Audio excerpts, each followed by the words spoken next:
Satu ketika Kangjeng Nabi Sulaiman alaihi salam kercalik nuju calik dina kursi kebesaran nguping suara nu ka kupingna, aduh berat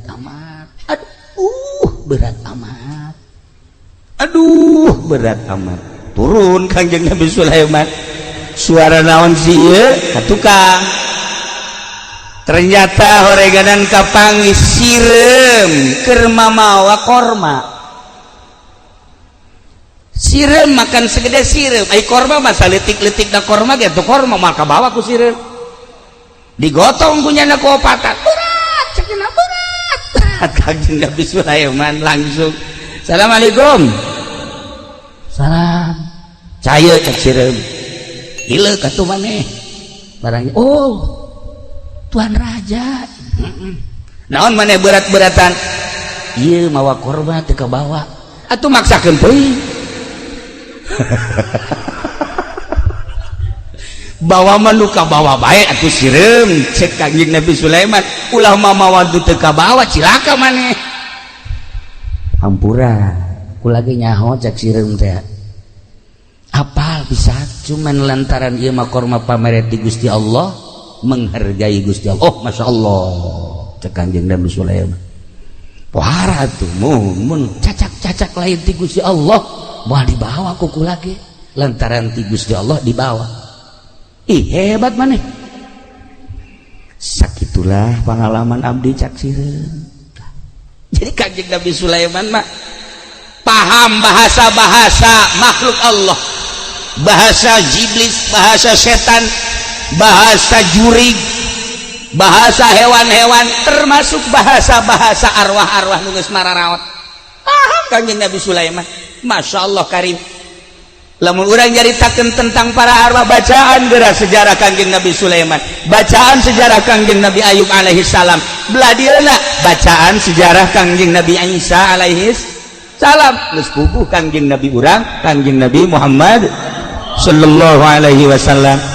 Cek Kangjeng Nabi Sulaiman, dibawa ke mana kemana? Ke tempat. Ayo bawa ke opatan. Datanglah ke tempatnya.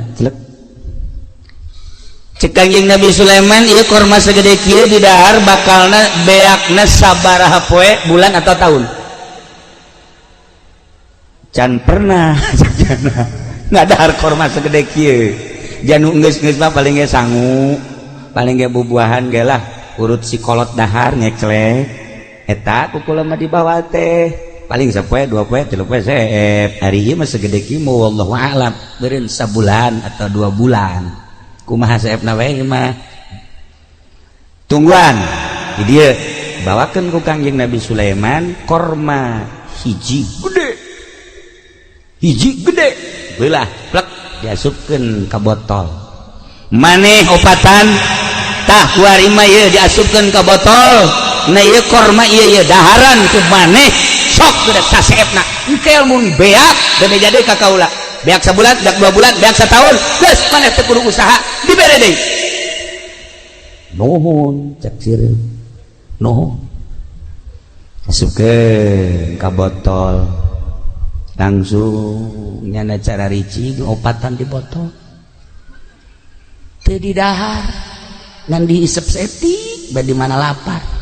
Henteu lapar mah teu di dahar, asal lapar setik disesep. Geus sabulan ditinggali ku Kangjeng Nabi Sulaiman. Kok terobah sih? Masih utuh keneh bae.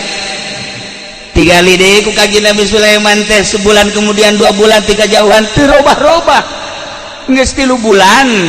Nah ditanya ku Kangjeng Nabi Sulaiman, "Sireuh, hari ieu korma ti aing kok teu robah sih?" "Hampura Tuan Raja, kula teu wani ngadahar." "Pan? Ayo korma nu kamari?" "Korma nu kamari mah ku kula didahar." "Ai ieu moal didahar." naon bedana hari korma nu itu mah menang doa ti Gusti Allah kula usaha dibere ku Gusti Allah pamere Gusti Allah nikmat luar biasa hari ieu mah ti anjeun lantaran anjeun sanajan raja tur nabi rasul deui tetep makhluk kayakinan kula mah lain ka makhluk jaka Gusti Allah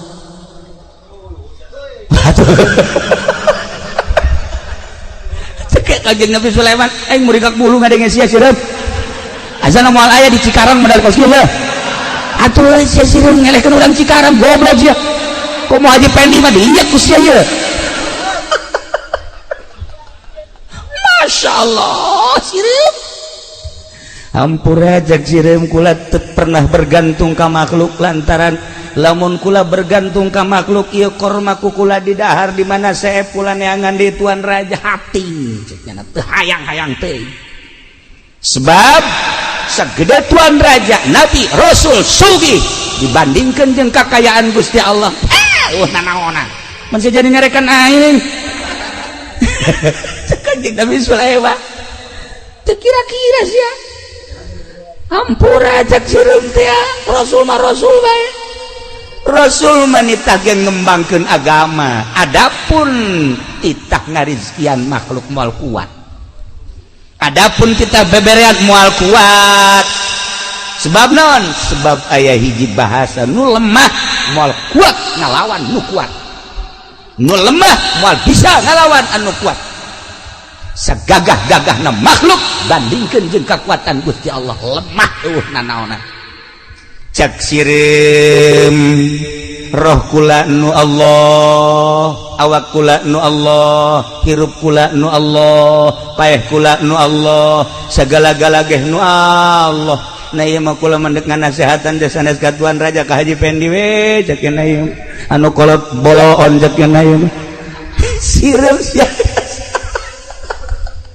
nasihat poho raja sata sirem lantaran kepan kula ge bakal paeh di mana paeh teh masyaallah karim sok inget we ka bahasa tuan pantuan pernah nganasehatan tuan raja ketika salah saurang hamba tuan anu hamba tuan teh kapan meuli hiji imah menta transaksi di hareupeun tuan pantuan pernah nyeun transaksi na teh kapan 4 perkara mait meuli imah ti mait anu batasanana aya 4 di negara pinuh ku dosa yakni dunia na iyalah batasanana hiji belah kulon batasanana adalah maut belah wetan batasanana kuburan belah kidul batasanana hisab belah kaler batasanana surga atawa neraka kadengin teu ku tuan raja sireuh Malaysia mondok di mana aja jadi kieu sia sireuh hampura kula sok ngadengkeun pengajian ti kiai-kiai anu asli maka kula langsung ngasupkeun ilmu ka jero dada kula sehingga teu pernah menggantungkeun hirup kula ka makhluk lantaran makhluk mana anu bisa ngalanggengkeun hirup kula rezeki kula jeung sajabana maka kula menggantungkeun diri ka Gusti Allah Subhanahu wa taala dicokot deui korma ku Kanjeng Nabi Sulaiman ngan kadegeun nya teu butuh mah kitu cokot ulos dikeun ka aki-aki habak ka ditu nya mah di imah ge geus mikiran berkat bae nya mah tolol teh mah budaknya bere habak Haji Salim korma tah nya na keuna diseuseupan sageus dicokot eta korma langsung ditaliti ku Kanjeng Nabi Sulaiman coba dahareunana naon Masya Allah sabulan teu ngadaharna naon kuat datang deui Kanjeng Nabi Sulaiman ka dinya sireup maneh teh ku aing keur diparak sabenerna mah henteu bergantung ka makhluk terutama ka aing korma dicokot ku aing sia di jero botol sabulan kok ieu hirup keneh Allah Maha Suci dengan bahasa subuhun kudusun rabbuna wa rabbul malaikati warruh kula jadi seubeul kula masa lapar bae macan eta subuhun kudusun rabbuna wa rabbul malaikati warruh ji cek Kanjeng Nabi aing ge maca eta teu seubeul aing sia jadi seubeul iyalah padahal eta bahasa teh ku urang teh sok dibaca di bulan Ramadan. Di bulan Ramadan ngegeleger Haji Mamin mah subuhun kudusun rabbuna wa rabbul malaikati waruh. Tambah lapar.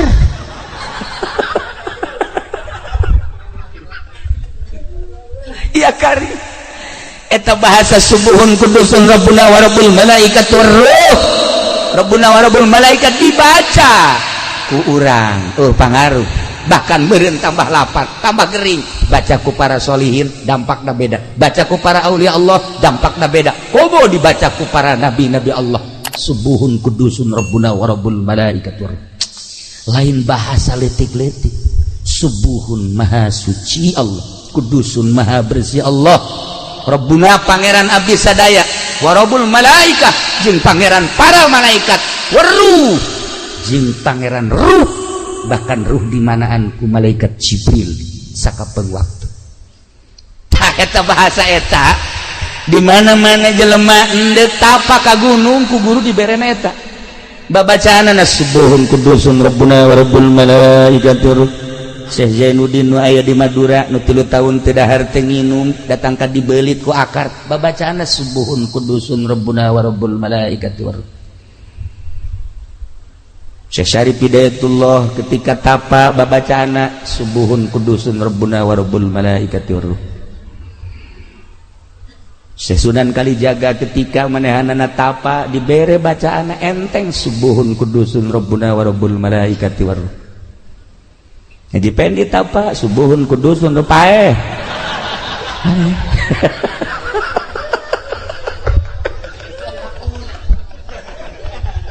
untuk katulungan matuk wari geges isdet untuk ngatulungan babacaan eta kene tapi kok jadi barareda koreng tergantung makom-makomna roh korenganan beda.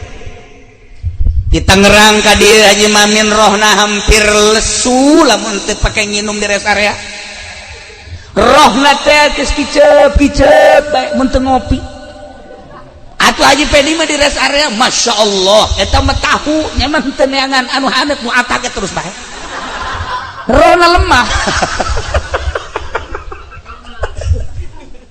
Di tahudang ti peuting tahajud masyaallah roh leuleus luar biasa. Berat. Tapi orang lamun nyaritakeun para aulia Allah geus puguh, para mazahibul arba'ah geus puguh, para khulafaur rasyidin kabelah diana para kutubul aulia. Ya Allah ya Rabb, lamun urang ningali dina kitab Tambihul Mugtarin aya nu salat sapeting 1000 rakaat, aya 500 rakaat, aya nu 100 rakaat, aya nu 50 rakaat, aya nu 10 rakaat. Haji Pendi mah tahajud 2 rakaat ngan 1 rakaat heulai. Niatna mah rakaat ini Allahu Akbar ngan 1 rakaat geus leng-lengan. Ya aing di gunung apa di darat sih sebenarnya. Ya Allah ya Rabbi, roh urang teu tertata. Roh urang teh teu tertata. Nah, nu mantak cek Said seorang sahabat naros Abu Ubaidah anu alhamdulillah kaula pernah jeung Haji Salim ka Yordan ziarah ka Abu Ubaidah. Masya Allah di Yordan jauh luar biasa. Datang ka ditu terasa panggih jeung sahabat. Begitu ngumpulkeun duit jang kuncena biri gidik embung isin cekina mun kula narima duit isin ka sahabat Abu Ubaidah mah anti nya nama kana duit mah nya kudu narima kula. Ya Allah ya Rabbi, bandingkeun coba jeung di Banten, ayo coba, atau di Karawang. Sekuro embungeun dibere duit hese mere duit teh di bakom Abu Ubaidah hese mere duit. Kami geus ngumpulkeun duit, ya Allah sahanu daekna ye bikeun ka ieu embung sakitu geus lobana eta duit dibikeun di luar ge hampir arerembungan. Isin sahabat mah teu maot ceknya kami ditinggalikeun ku sahabat. Kami mah hayang urusan sahabat teh hayang dipika cinta we ku sahabat, hayang babarengan jaga di akhirat. Kami mah daratang ka dieu teh ningali nonton muzarah teh ieu teh sarua pada ngadoakeun embung dibere hese dibere duit. Ya Allah ya Rabb, kunaon aya di urang encan jarah geus kepruk-kepruk. Oh, kepruk kuncen aya ku aya sawe. Nya pernah jadi kuncen eta. Ayo keur carita perbandingan di ditu jeung di dieu. Ya Allah ya Rabb. Beri gak buluran. Nah, cik Abu Ubaidah. Naon nu ditanyakeun? Kunaon urang ieu embung paeh? Ih, atuh babari teh beucah. Cik Abu Ubaidah, babari jawabna. Kunaon? Lantaran maneh ngabangun dunia. Ketika nu dibangun dunia, atuh maneh kana dunia ka akhirat embung. Tapi ketika orang ngabangun akhirat atuh teu betah di dunia. Pasti ka ditu bae. Urang ngabangun sekolahan atuh hayang cicing di sekolahan bae. Urang ngabangun masjid atuh hayang cicing di masjid bae. Urang ngabangun imah atuh hayang cicing di imah bae. Urang kawin jeung nu ngora atuh hayang di ditu bae. Atuh kitu bae sih cak Abu Ubaidah hese-hese teuing sih. Urang ngabangun kontrakan atuh hayang di dinya bae. Nah, ketika urang ngabangun akhirat pasti roh urang hayang ka akhirat. Masya Allah kaharti ku urang bangun akhirat supaya roh urang teh terus we ka akhirat. Sok ge bangun akhirat. Cara ngabangun akhirat fasilitas nu dibikeun ku Gusti Allah ka urang. Sugih jeung embung-embungan ge aya sugih mah bakal sugih bae. Sanajan urang merontah yang sugih, susah mah susah bae. Hayu kajen kumaha ge. Jelema di modalan baheula dagang 100 juta ku bapana, menang 2 bulan utang 100 juta. Anu kumaha coba hayu? Bagian sugih mah teu bae. Ki aya deui jelema di modalan kukula ieu bae nya aya urang seberang cerik di modalan ngan seukur 500.000 wari geus boga jongkona loba sekian 12 tahun atau 15 tahun ka tukang. Masya Allah luar biasa. Aya geus aya bagian sugih matsugi bae fasilitas nu aya nu dibikeun ka urang segala-galana kudu ditarima. Sugih nang Allah, susah nang Allah, sehat nang Allah, susah nang Allah, gering nang Allah dan lain-lain sebagainya nang Allah kudu tumarima. Naon pamere Allah fasilitas etalah nu kudu digunakeun pake nyebrang ti dunia ke akhirat. Sakitu sok gerage. Mata ketika Kangjeng Nabi Ibrahim alaihi salam diangkat jadi Khalilullah, protes kabeh. Protes. Kangjeng Nabi Ibrahim teh kapan tukang nyuguhan tamunya. Antara Suriah Mesir dijieun pos-pos pedagang-pedagang melewati pos jana kudu dahar bae. Antara Suriah Mekah nyieun pos-pos paranti nyuguhan. Moal bisa nyuguhan atau pangkat Haji Pendi mah jajangnya lagi harerese atuh pan sugih berarti Kanjeng Nabi Sulaiman umat bisa nyuguhan teh. Nah, lamun hayang nyaho kasugihan Kanjeng Nabi Ibrahim gitu. Kasugihan Kanjeng Nabi Ibrahim heulanan anu tertera dina riwayat embena nu aya di gunung 15.000 embe.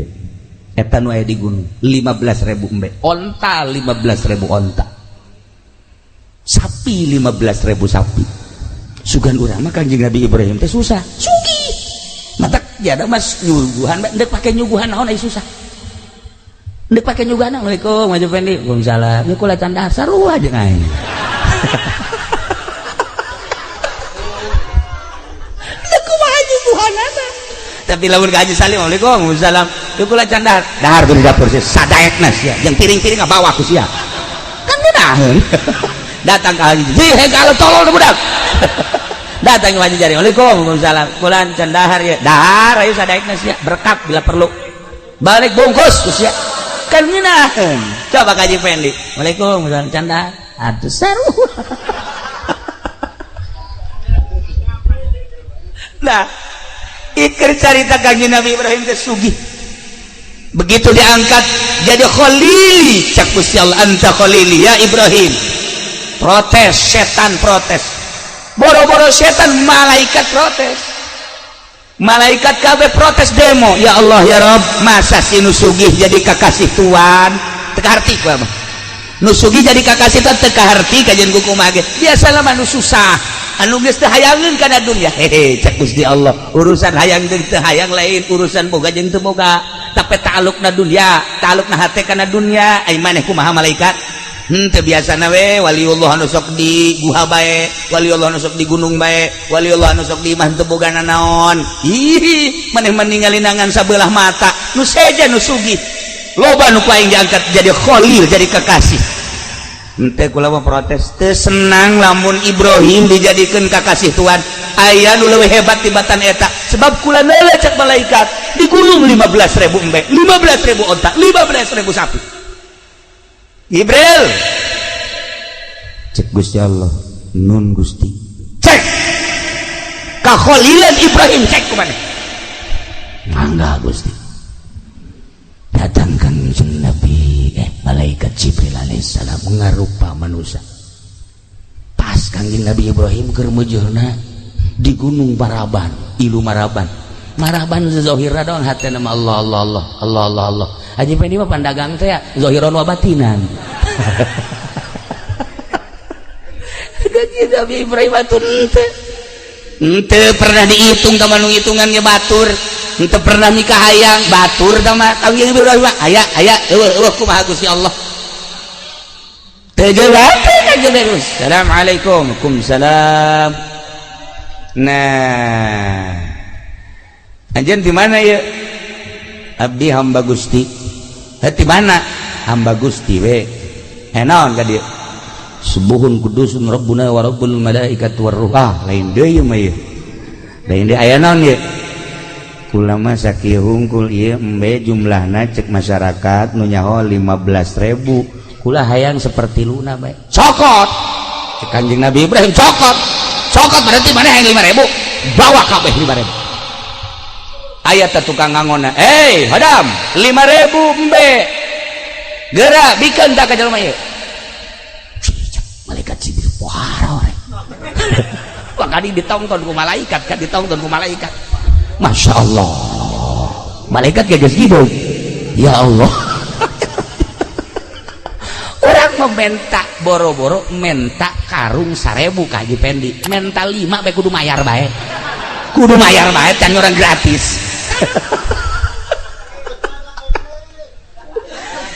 cicing enak deui cek Kanjeng Nabi Ibrahim asana kula lamun 5.000 mah ieu encan cukup lantaran susuguh kula luar biasa tamuna subuhun kudusun rabbuna wa rabbul malaikati war ruh hayang sabaraha deui hayang 5.000 deui bae hadap 5.000 deui bikeun ka nya cak kadang atuh Tuhan ul tukang ulah mau siapa kita ku ayo ulah mau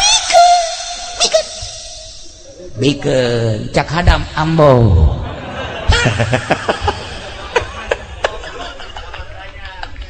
Masya Allah can balik keneh bae masih kurang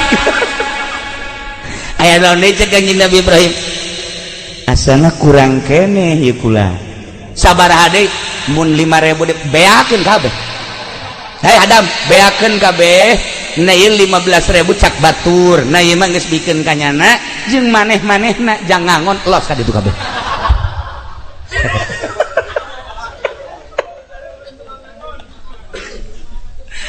geus teh Kanjeng Nabi Ibrahim teh jung beak teh ieu embena 15.000 gecak batur kemudian teh tukang ngangona hayang hiji hayang dua hayang tilu loba keneh tukang ngangona sok bikeun ka ditu kabeh tinggal malaikat Jibril we pan aing mah malaikat aing embe dek dikuwahakeun aing mah dahar tilok ngajual embung aduh dikuwaha dijurukeun ku Kanjeng Nabi nyana ditonton ku malaikat cek malaikat di langit Jibril gerak ngarupa Jibril maneh satungtung ngarupa malaikat jelema maneh atuh titah idit bawa embe jak naon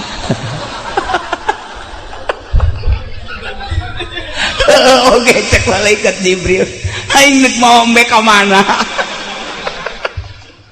aya geus dah ngarupa langsung set subuhun kudus eta bahasana bahasa subuhun mentak lain lalagaan eta wiridan teh mantak lamun dipake ku urang bahasa malaikat Jibril eta subuhun kudusun dibaca ku urang Masya Allah karim loba anu geus kataekan naik mobil ya lamun kurang dibaca subuhun kudusun rabbuna wa rabbul malaikati war ruh dibaca terus bisa jadi cepet ieu mah kula mah kamari bae tah mudik ye jeung Pak Haji Salim ye kula lalaunan maca padahal mah teu dihusu-husu ente tuh saya teh bohong coba sok aja turuti tolong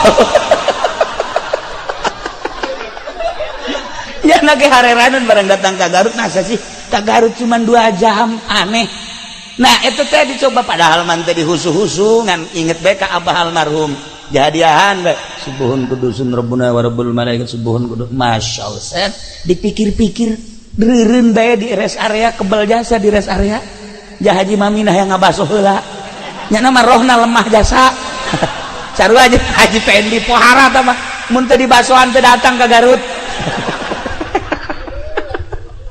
tapi sakitu lilana saja malawi kok masih cepat baik nah ieu bahasa malaikat Jibril subuhun kudusun rabbuna wa rabbul malaikati war ruh nya langsung ngarupa malaikat kaget Kanjeng Nabi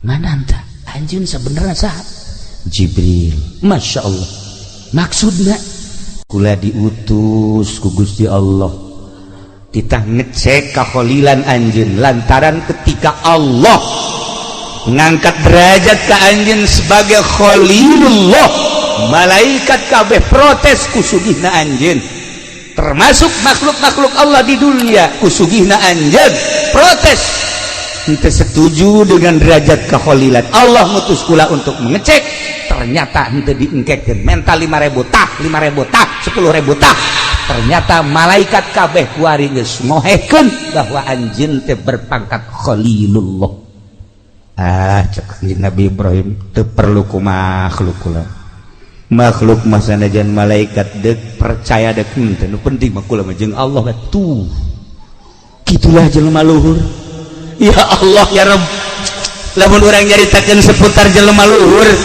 kapan manusia teh aya 3 tahap aya hayawani aya ruhbani aya robbani ketika manusia berpangkat hayawani cara urang ibadah teh hiji kudu make baju bagus bae 2 kudu loba jelema bae katilu lamun teh amah teh hayang kalem teh cumpon bae eta bedek berjamaah bae Haji Pendi maka masjid hei dak aya berjamaah ayo aing imamna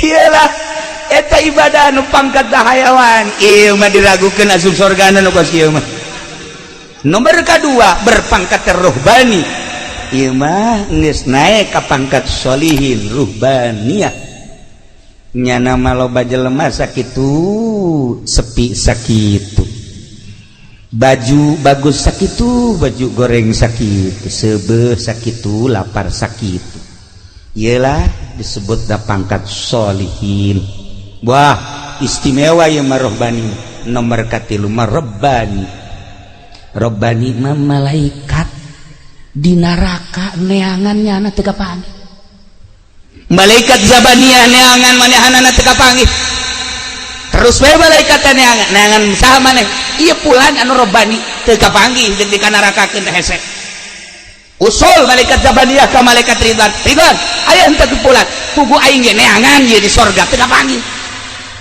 ku aing teh diasupkeun ka sorga diteangan ku aing di mahsyar teu kapanggih ahli neraka malaikat neangannya teu kapanggih ahli sorga asli sorga malaikat ridwan neangannya teu kapanggih di mana kasih jelema usulnya lah ka Gusti Allah ya Allah ya Rabb ieu catatanana geus aya di dieu tah jelema mah tapi ieu di neraka eueuh di sorga eueuh di mana ayana cek Gusti Allah panjenengan mah pangkat teh rebani atuh kumaha aing bae urusan ada tuh mah aing bae ha eta matak aya di Jakarta toko rebani cangcut malulu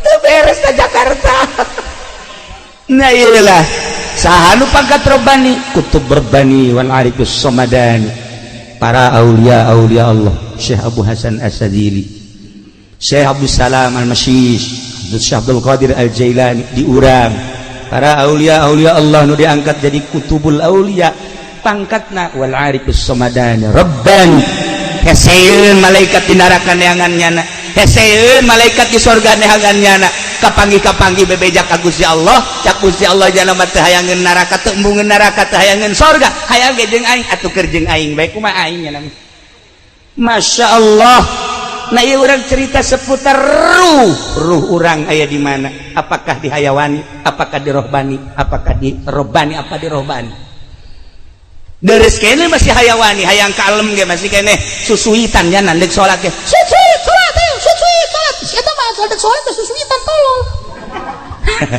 hayang kanyawan ku tatangga pablon nah deres kene lah masih kene salat kene bae sanajan ka neraka ke wayahna mah dicabut ieu tetapi lamun enggeus kafir musyrik munafik geus teu mengakui kanu nyieun diri urang ieu nu cilaka jasa.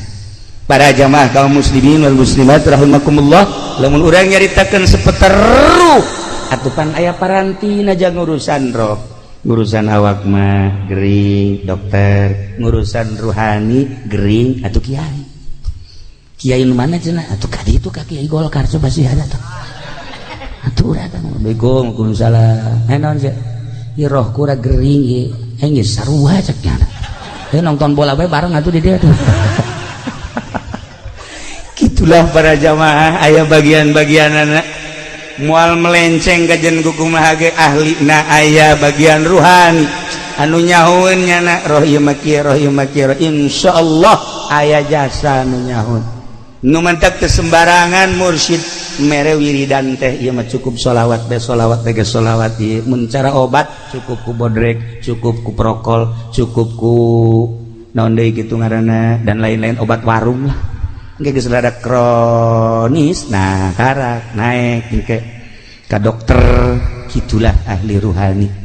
Jadi kesimpulanna mah awak urang mah jasad ketika roh geus kaluar digotong dikubur seminggu 2 minggu buka ku urang getih nana geus eueuh nanaon sebulan 2 bulan tulang taleng geus hargaan nu kuari di mama-mama di buya-buya isuk pageto mah dilatungan nu kuari di komandan-komandan isuk pageto hiledan nu kuari dipoles ku urang boh awewe mah moal ke timimiti putih koneng hidung wah para jasa isuk pageto beak pokona mah kajen kumaha ge nu jadi kebanggaan ayeuna ludes di jero kubur ruh urang anu baheula Allah nyarios wa nafakhtu fihi mir ruh mantak aslina awak urang aslina jasad urang mah lain awak wa amma haqiqatuka fahiya mutawariyatun khalfal izdiwaj panjang mun urang nyaritakeun ruh jeung di diri urang aya ruh bakal nikmat urang menyaritakeun ruh bakal nyaho urang ka makom manusia anu boga makom boga hal pangkat-pangkat manusia kateropong ku ahlina urang mangan sakadar nyaritakeun tur paling ge urang mangan sakadar cinta ka ahli Allah subhanahu wa ta'ala wa adnan nasib at-tasdiq wa taslim panghandapna bagian kewalian tentang ruhani geus bae urang pasrah jeung percaya sebab naon urang nyaritakeun tentang zuhud nyaritakeun tentang riyadhah nyaritakeun tentang mujahadah ngan sakadar di bibir ngalaksanakeunana mah hesena luar biasa mun tadi dicaritakeun seputar sireum urusanana zuhud seputar Kangjeng Nabi Ibrahim